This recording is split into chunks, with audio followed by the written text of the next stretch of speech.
musique, musique appropriée pour l'Halloween, notre ami Michael Jackson avec Thriller. Merci d'être présent. Wow! Saviez-vous? C'est notre 57e réunion Zoom qu'on a ensemble. Ça a commencé au mois de mars 2020 et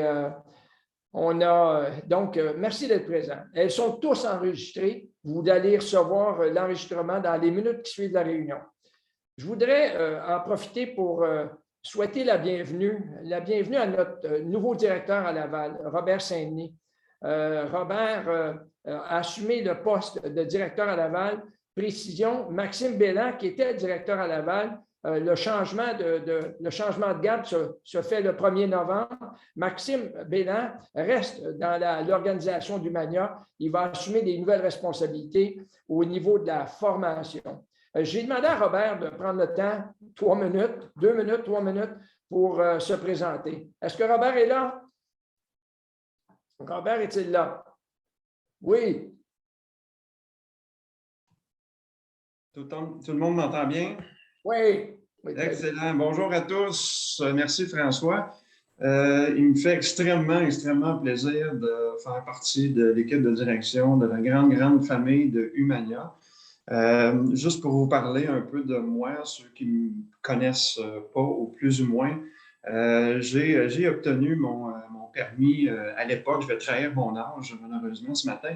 J'ai obtenu mon permis d'agent immobilier affilié en 1998 et j'ai œuvré dans le domaine immobilier comme courtier pendant les 23 dernières années. Évidemment, en graduant là, à travers tout ça, en devenant agent immobilier agréé, courtier immobilier agréé par la force des choses à la réforme de l'OACQ en 2010. Et j'ai été aussi, avant de joindre la grande famille Humania, copropriétaire d'une agence immobilière de Royal Lepage. Donc, les 17 dernières années chez Royal Lepage, je siège présentement sur le Conseil consultatif du Québec avec l'équipe de Dominique Saint-Pierre. Et je suis aussi formateur. Je partage le travail des formations préparatoires aux examens de l'OACQ avec Mme Diane Ménard. Donc, c'est moi et Diane qui s'assure là, que les nouveaux candidats de la grande famille de Royal Lepage puissent être bien préparés à l'examen de l'OACQ. Donc voilà, c'est mon parcours. J'ai l'honneur de poursuivre ce que Maxime a si bien commencé à Laval et d'amener le bureau là, à bon port. Donc voilà. Robert, un gros merci, Robert. Bien apprécié puis bienvenue dans la famille Humania. Merci. Encore une fois, le nouveau format des réunions, nouveau, ça fait un certain temps, là, c'est d'avoir un conférencier invité. En passant, aujourd'hui, c'est Tony Berardinucci. Je vais le présenter, mais si vous avez des suggestions, si vous, courtier Humania, vous avez des suggestions comme conférencier, écrivez-les dans le chat. On a des idées, mais on est toujours ouvert à vos recommandations, suggestions, des sujets qui sont pertinents, des conférenciers intéressants ou quoi que ce soit. Aujourd'hui, le thème, l'importance d'un bon inspecteur. Je pense que ça touche tout le monde, ça concerne tout le monde. Et le conférencier, on a trouvé quelqu'un d'expérience. Je pourrais le qualifier d'inspecteur expert, Tony Berardinucci, de la firme Inspect Nord. C'est sa firme à lui. Tony cumule 17 ans d'expérience en inspection. Il a même enseigné à de futurs inspecteurs. Il a fait ça pendant plusieurs années. J'ai demandé à Tony s'il avait le goût de nous parler, de prendre la parole. Il accepte. Tony, merci. Est-ce que Tony est là? La parole va être à toi. Vas-y, Tony. Oui, Tony est là. Oui, on te voit bien. Est-ce que vous m'entendez bien? Très bien. Parfait. Alors, merci de l'introduction. Comme M. Léger a mentionné, je vais vous parler de l'importance d'une inspection dans une transaction immobilière. Alors, la plupart d'entre vous, vous savez c'est quoi? Vous avez travaillé des journées, des soirées à faire des recherches, essayer de trouver la maison de rêve pour le client. Finalement, vous la trouvez. Alors, ce n'est que le début de vos responsabilités. Une des choses que vous devez faire, en fait, c'est de parler aux clients de l'importance de faire inspecter le bâtiment. Alors, c'est le sujet que je vais aborder. Donc, on va toucher à plusieurs aspects de l'inspection. Mais avant de continuer, on va mentionner quel inspecteur et qu'est-ce que ça demande, quel type d'inspecteur qu'on doit trouver. Mais alors, selon l'OASIC, l'inspecteur doit avoir une assurance professionnelle, erreur et omission. Il doit utiliser une convention de service reconnue. Il doit utiliser une norme de pratique reconnue pour faire son inspection et afin, il doit écrire un rapport détaillé et le remettre au client. Quand j'utilise le terme reconnu, en fait, c'est la OASIC qui reconnaît plusieurs associations d'inspecteurs comme étant des associations qui exigent ces exigences-là de leurs inspecteurs. Là, c'est bien beau, là, l'inspecteur a toutes ces choses-là, est capable de le faire, mais qui ont référence? C'est encore, selon l'OASIC, le courtier peut fournir une liste d'inspecteurs, mais ça doit être plus d'un.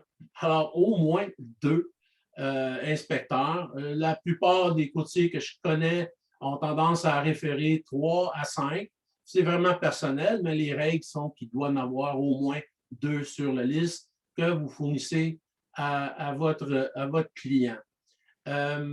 Donc, vous avez référé la liste, le client appelle, détermine quel inspecteur prend le rendez-vous, donc c'est cédulé. À partir de ce moment-là, l'inspecteur a besoin d'un petit peu d'aide du courtier. Et l'aide la plus facile, c'est que vous devez, pas vous devez, mais il est préférable que vous fournissez la déclaration du vendeur à l'inspecteur. La raison principale, c'est simple, c'est que dans la déclaration du vendeur, il risque d'avoir des conditions qui ne sont pas visibles ou l'inspecteur ne peut pas déterminer lors de l'inspection. Donc, il risque d'obtenir des informations supplémentaires en ce qui concerne l'édifice. Ceci permet à l'inspecteur de mieux renseigner son client sur les conditions qui sont inscrites à l'ADV, peut-être poser des questions même au vendeur. Exemple, il y a des réparations qui ont été faites. Alors, qu'est-ce qui a été fait? Question d'éclairer l'acheteur sur le bâtiment plus que seulement son inspection. Donc, l'ADV, c'est un outil qui est très bon pour l'inspecteur et idéal, des outils importants pour l'acheteur. Là, évidemment, on va parler du rôle de l'inspecteur.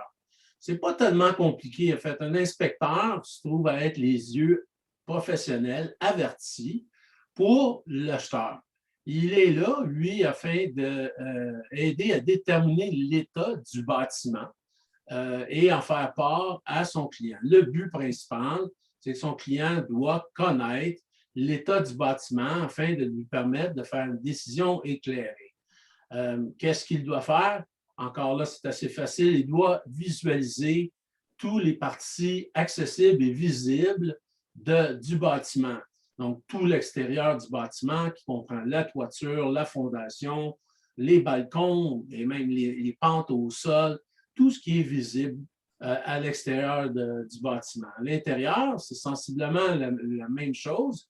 Il doit passer le bâtiment au peigne fin. Il va rentrer dans chaque pièce, les garde-robes, les salles de bain, il va faire un échantillonnage des prises de courant, vérification des plaintes électriques s'ils fonctionnent, activer le système de chauffage, air climatisé s'il y a lieu, ouvrir les panneaux électriques s'ils sont facilement accessibles et que c'est sécuritaire pour lui. Mais une des choses les plus importantes, c'est que l'inspecteur est là pour vérifier tout et essayer de déterminer, c'est-à-dire de voir s'il y a des taches, des taches noires ou des taches d'eau qui permettent à croire à l'inspecteur qu'il y a peut-être un problème qui est derrière les gyps et tout, à ce moment-là, il doit utiliser un lecteur d'humidité dans cette région-là pour déterminer si il y a de l'humidité ou pas dans la région. Et pour nous, quel que soit qu'il y ait de l'humidité ou pas, s'il y a des tâches, on veut savoir c'est quoi. Alors, il va faire une recommandation en fonction de les tâches ou en fonction des conditions qu'il va avoir visualisées autour de la maison. Mais ce n'est pas seulement des recommandations tout simples, dire faire vérifier. Il doit faire des recommandations, il doit faire des recommandations en fonction de l'importance des conditions. Donc, s'il y a des fissures sur certains murs dans les joints de gyps et qu'il y en a quelques-unes ici et là, bien, ce n'est pas des conditions qui nécessitent de faire venir un ingénieur pour vérifier la structure. Par contre, dans d'autres circonstances, quand on voit qu'il y a des planchers qui ne sont pas de niveau, qui sont croches, bien là, peut-être ça va nécessiter une recommandation d'utiliser un professionnel plus poussé, c'est-à-dire pour faire une enquête plus poussée de ce que lui a vu. Il est là pour chercher les indices dans le bâtiment pour des problèmes qui existent ou des problèmes potentiels. Pour nous, en fait, dans notre équipe, on dit l'inspecteur ne doit pas porter de lunettes roses et il ne doit pas être alarmiste. Il doit donner le vrai portrait du bâtiment. Ce qu'il faut noter aussi, c'est que l'inspection, ce n'est pas une garantie en soi, mais plutôt une inspection approfondie par un professionnel afin de déterminer, comme je viens de mentionner, s'il y a des indices de problèmes dans la maison. En plus, une inspection ne protège pas un client pour les vis contre les vis cachées, puisque ça le dit, les vis sont cachées. Par contre, ayant fait inspecter le bâtiment par quelqu'un qui est professionnel, et ça va quand même réduire les risques de mauvaises surprises une fois la transaction terminée. Il y a certaines limitations. En fait, l'inspecteur, il y a des choses qu'il ne peut pas déterminer. Exemple, la qualité de l'eau. La seule façon de déterminer la qualité d'eau, c'est de faire des échantillonnages et les envoyer au laboratoire. L'inspecteur, lui, ne peut pas faire cette tâche-là. Autre chose, genre aussi les cheminées, le fonctionnement, l'efficacité des foyers, des poêles à bois, aussi l'efficacité des systèmes de chauffage et climatisation. Il doit s'assurer, vérifier plutôt s'ils sont fonctionnels ou pas, mais il n'est pas en mesure de pouvoir dire au client si ça fournit suffisamment de chaleur au bâtiment ou pas.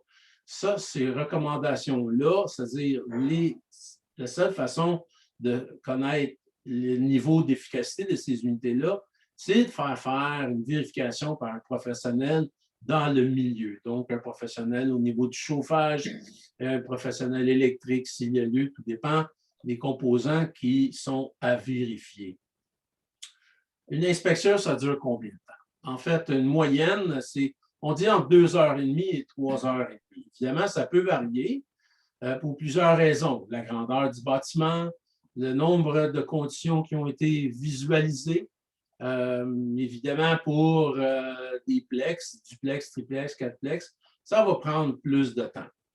Une maison qui a une carte de service, qui a un certain âge, on peut s'attendre que ça va prendre plus de temps à l'inspecteur de faire l'inspection. À la fin de l'inspection, l'inspecteur doit faire un sommaire verbal à tous les gens qui sont présents afin, il va parler des points les plus importants. Il ne passera pas à travers de tout, mais il va parler des points les plus importants afin de renseigner tout le monde sur les conditions qui sont présentes et en même temps ouvrir la porte à des questions. Il peut y avoir des gens, que ce soit le vendeur ou les acheteurs ou certains courtiers, peuvent avoir des questions afin de clarifier certaines choses. C'est le meilleur moment de le faire. Excusez. Une fois le tout fait, en fait, l'inspecteur va aller faire son rapport. C'est quoi la longueur d'un rapport? Ça varie tellement d'un inspecteur à l'autre, d'une compagnie à l'autre. J'ai vu des rapports, moi, de plus de 100 pages. J'ai aussi vu des rapports de moins de 15 pages. En moyenne, nos rapports sont entre 35 et 45 pages. Évidemment, c'est possible que ce soit un peu plus long. Tout dépend encore du nombre de conditions qui ont été visualisées ainsi que les recommandations, ajout de photos pour pouvoir mieux éclairer le texte dans le rapport. Donc, 35 à 45 pages encore, ça peut jouer. On lit le rapport quand? Dans le milieu, on a tendance à donner 4 jours pour faire le rapport. Certains inspecteurs, certaines compagnies ont suffisamment de travail que ça va nous prendre peut-être 4 jours avant de pouvoir fournir le rapport. Mais nous, on travaille fort pour sortir le rapport dans 2 jours. C'est possible parfois 3, mais notre but, c'est de le sortir en 2 jours. Là, une fois que le rapport a été reçu, en fait, avant même sur les lieux, on recommande toujours à l'acheteur d'attendre de recevoir le rapport avant de prendre une décision. La raison principale, c'est qu'une fois qu'il y a le rapport en main, il s'assoit avec vous, les courtiers, vous êtes les meilleurs conseillers pour votre client, pour déterminer quelles sont les prochaines étapes en ce qui concerne la transaction. Est-ce qu'il y a des conditions qui peuvent être corrigées? Est-ce que c'est quoi les coûts des corrections? Qui va les faire? Est-ce que c'est l'acheteur qui va les faire? Est-ce que c'est le vendeur qui va les faire? En fait, c'est des choses où vous et votre client, vous allez jaser ensemble en ce qui concerne les conditions qui sont visibles. Si jamais vous avez des questions, vous pouvez rappeler l'inspecteur, lui poser des questions afin d'éclairer encore. Donc, c'est une décision qui va se prendre avec vous et avec votre client. Vous êtes le meilleur conseiller pour le client. Vous les connaissez beaucoup plus que nous. Nous, on ne les voit pas longtemps. Vous les connaissez, vous avez une bonne idée. Qu'est-ce qu'ils cherchent? Est-ce qu'ils sont à l'aise avec les conditions ou pas? Donc, c'est des décisions qui sont à prendre ensemble. Il y a aussi la possibilité qu'un client va vouloir se retirer de l'achat.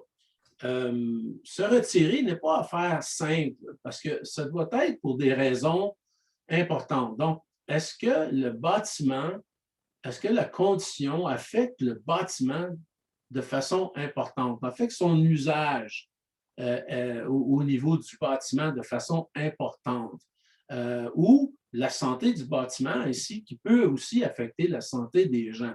Donc, si c'est une condition suffisamment importante, alors là, vous allez utiliser le rapport pour pouvoir démontrer au vendeur et le courtier inscripteur quelle est la raison pour laquelle le client veut se retirer.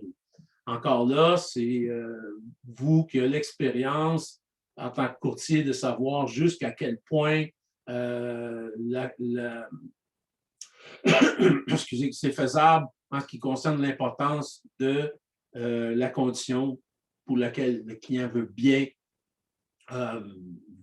se retirer.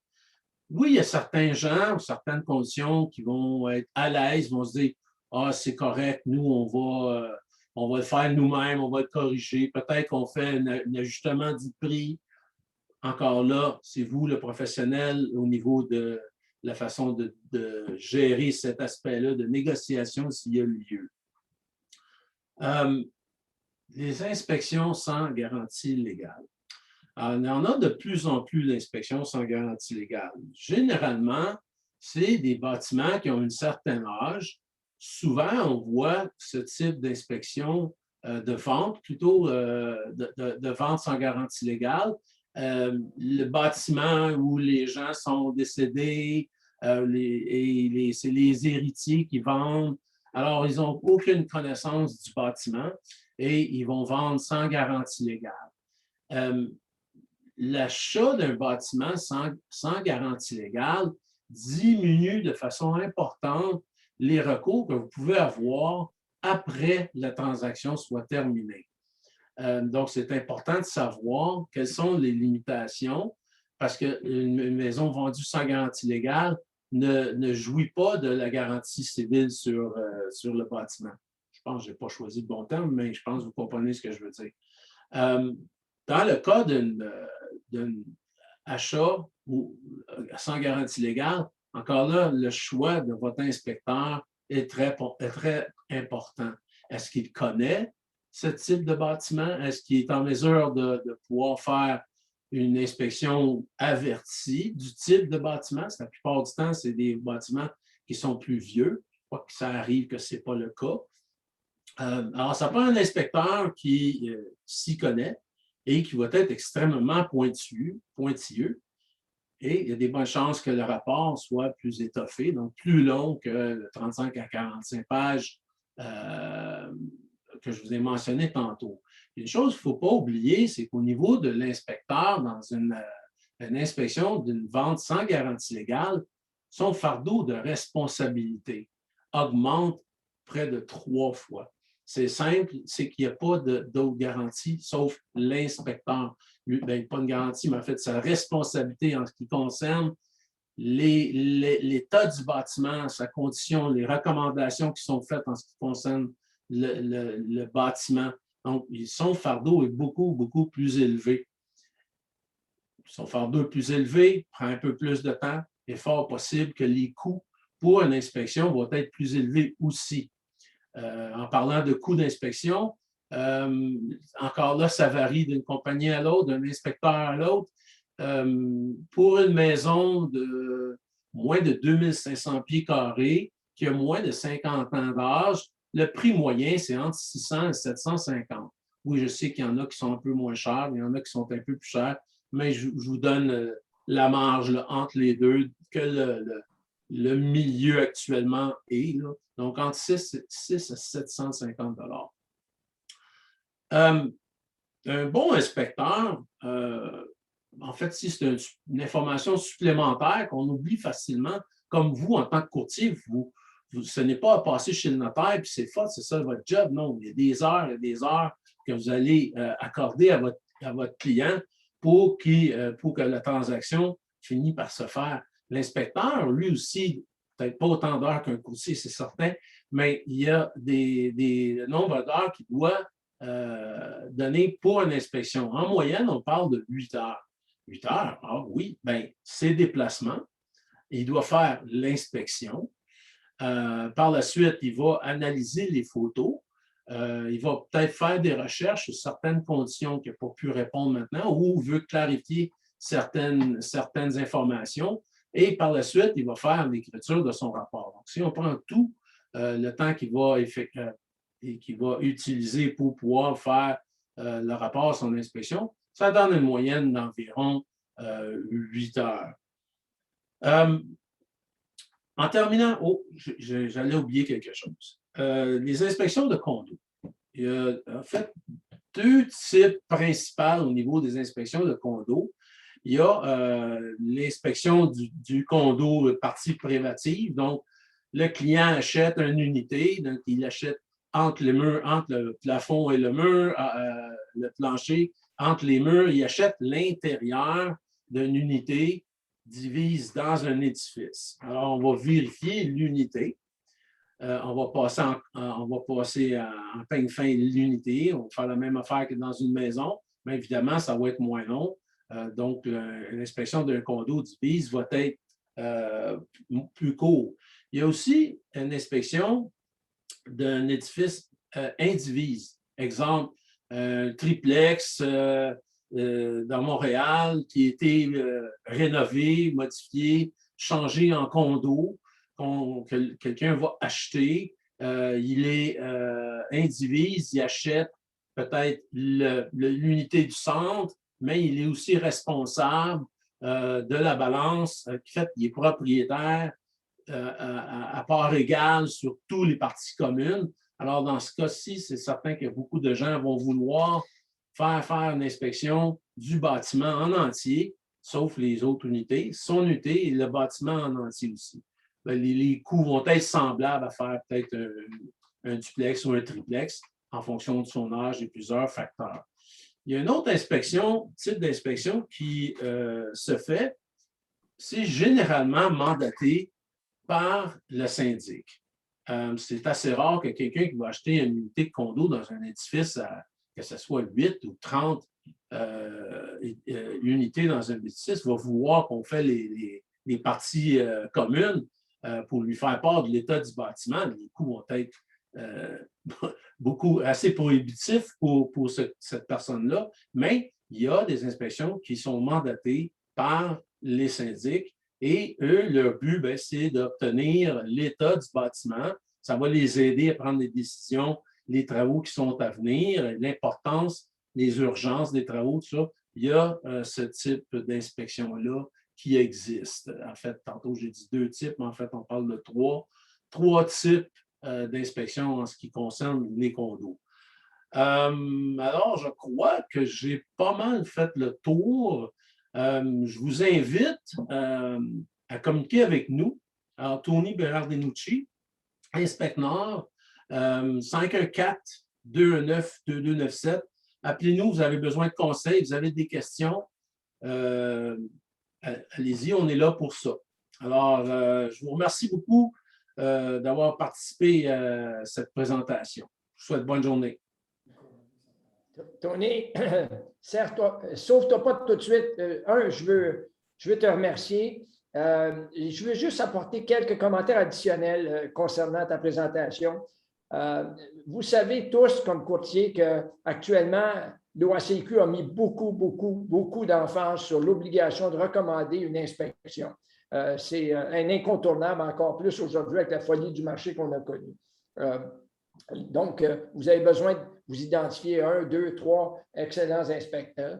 L'autre chose, c'est que moi, je trouve ça admirable. Je trouve ça admirable, le travail que vous faites, parce que dans les faits, la réalité, c'est que on donne accès à un inspecteur d'un immeuble qu'il n'a jamais vu. Et on lui dit, il y a à fin pratique 1 heure, 1 heure et demie, 2 heures, 2 heures et demie pour examiner l'immeuble et trouver tous les vices apparents qu'il peut y avoir.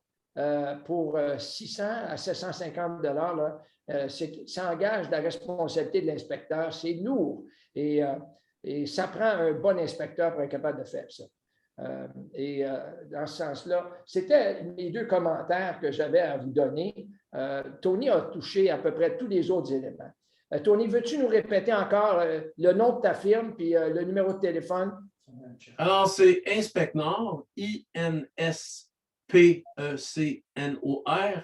Nous sommes au 514-219-2297. Vous pouvez toujours aussi aller sur le site Inspecnor, www.inspecnor.com.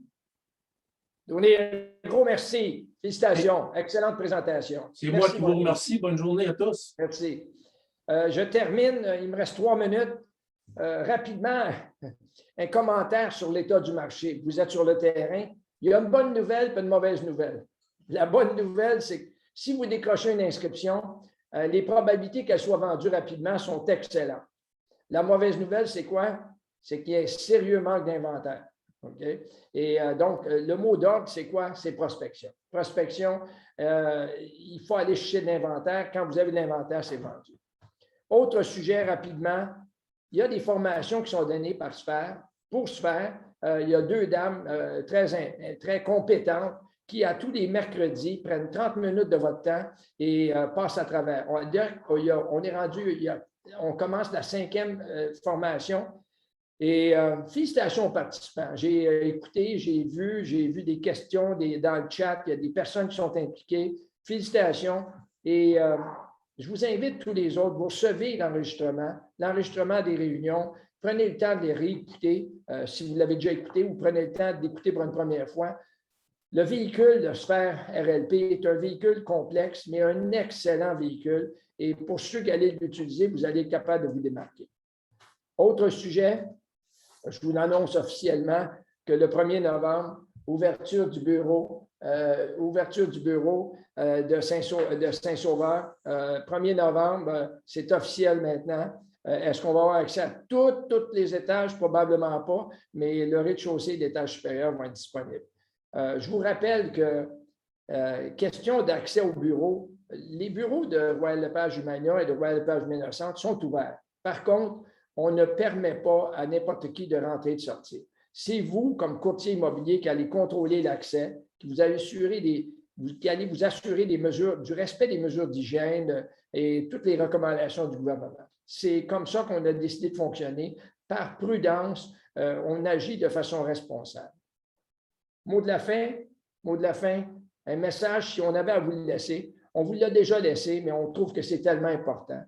Si vous voulez vous démarquer aujourd'hui, que ce soit avec un acheteur, des vendeurs, tous les courtiers disent ce qu'ils font. Okay? Tous les courtiers sont capables de dire ce qu'ils font. Tous les courtiers sont capables de dire comment ils le font. Hein? Ça, il n'y a pas de problème, tout le monde fait ça. Mais si vous voulez vous démarquer, dites donc pourquoi vous le faites. Ça interpelle le client, ça vient chercher. Hein? Quand vous asseyez avec le client, vous dites pourquoi vous êtes courtier immobilier, pourquoi vous engagez à les accompagner dans un achat, dans une vente. Hein? Et puis, évidemment, ça invite chez vous à faire une réflexion sur le pourquoi. Pourquoi vous avez choisi d'être courtier immobilier, puis quelle est la mission que vous avez. Moi, si vous voulez, avant de commencer à dire qu'est-ce que vous allez faire, puis comment vous allez le faire, débutez donc avec le client en expliquant pourquoi vous le faites. Et vous allez vous démarquer. Il y a très peu de courtiers qui font ça et ça impressionne les clients, je peux vous le dire. Merci. Prochaine réunion, prochain rendez-vous à bloquer à vos agendas. Lundi 8 novembre à 10 h, on aura un autre conférencier invité. On a des conférenciers très intéressants qui s'en viennent avec des sujets très pertinents. D'ici là, merci à vous. Portez-vous bien, restez en santé, puis travaillez fort. Bonne chance. Merci. Merci au nom de l'équipe de direction. À bientôt.